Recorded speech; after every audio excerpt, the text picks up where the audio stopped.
Treach, and I have been hosting Go Beyond with Daniel during the month of September while we do our parenting series, Shift Happens.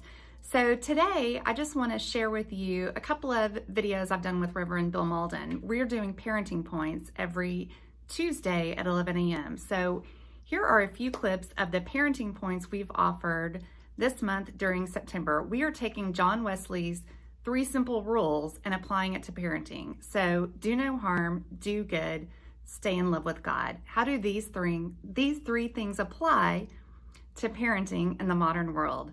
Take care, hope you enjoy, and have a great Friday. Bye.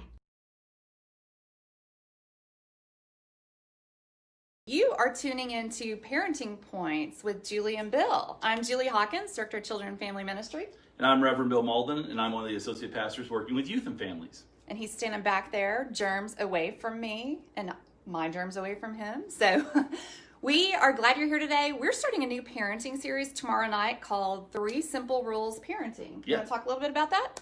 Sure. So we're looking at the 3 simple rules that John Wesley taught. Do no harm, do good, stay in love in God. And so today we're going to talk a little about do no harm and give you an example of that. So when I think of this, I think of my own family. And so I have a son and a daughter, and my daughter takes a lot after my wife, and my son, for good or for ill, takes after me. And so, especially when my son does things that really aggravate me, I know whose fault it is. It's all my wife's fault.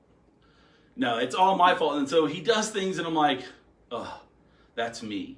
And so one of the things we have to do about our parenting is look and say, are there behaviors that we see in our children that we don't like, and go, are we the source of that? And so I want to give you one example to think about today, and that is sarcasm. Now, I know very few parents that enjoy it when their children start getting sarcastic with them. Do you enjoy that when your kids are getting sarcastic with you? I do not, and I'm never sarcastic. And you're never sarcastic. So that doesn't happen. It never happens, right? And so we have to think about that. If we don't want our kids to be sarcastic with us, then we probably shouldn't be teaching them that by being sarcastic with them. So do no harm. So do no harm. Do no harm. Do we want to be a boss parent or a leader parent? A boss parent is just going to talk about the rules and enforce the rules, but not necessarily lead by example. It's kind of like what Daniel talked about on Sunday morning. Do we want a child-centered family or a God-centered family? It's really prevalent in society today to have a child-centered family. Everything we do revolves around the kids' schedules, the kids going back to school, keeping the kids happy. That's not necessarily the way it should be. So a timeless parenting tactic and a timeless parenting method is to make a God-centered family and do no harm. So do no harm. If you want to join us for our parenting series Wednesday night, comment below and we will send you the Zoom link. Wednesday at 7. Wednesday at 7. See you then. Blessings. Bye. For Parenting Points with Julie and Bill.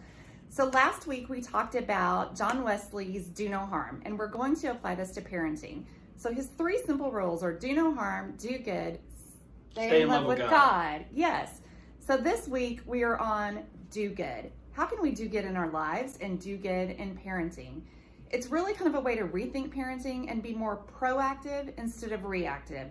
It's hard when you're in the moment and you're kind of in a meltdown or a crisis moment with a teenager. You want to react. But if we can be proactive about doing good, we can probably alleviate some of these problems. What are some ways we can do that?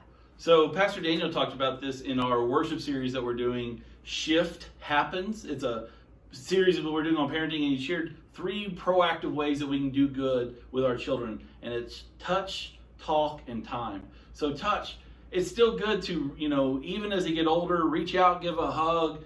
So much of communication is nonverbal. And so, that little pat on the head, that little hug, it's just, I care for you. So touch. You got time, quality time. One of the things I like that he mentioned, going and watching the game or the dance recital, that's great. But that's not an actual close time. You need that quality time. Intentional, that's a great word. So that's where like family dinners come in, or game nights, that time where you really get to interact. So that quality family time. And then you have talk. So again, 3 of these, when I was listening to it, I just heard the 5 love languages. Here's 3 of the 5 love languages. And you have words of affirmation. Talk. How do we talk? Are we saying things to build up our kids? It's so easy to get caught up in the frustrations or what they didn't get right. but are we saying things that build them up and support them and help them see themselves in the best light? So touch, time, talk. 5 Love Languages is worth reading. It's great stuff. So these are great things that we're going to talk about. And if you want to learn more about ways to do good in your parenting life and how to help your kids spread this throughout the community, join us tomorrow night, Wednesday night online for our parenting study. Bill and I are leading it. It's at 7 o'clock. We'll send you the Zoom link. Just comment below. See you next week. Bye.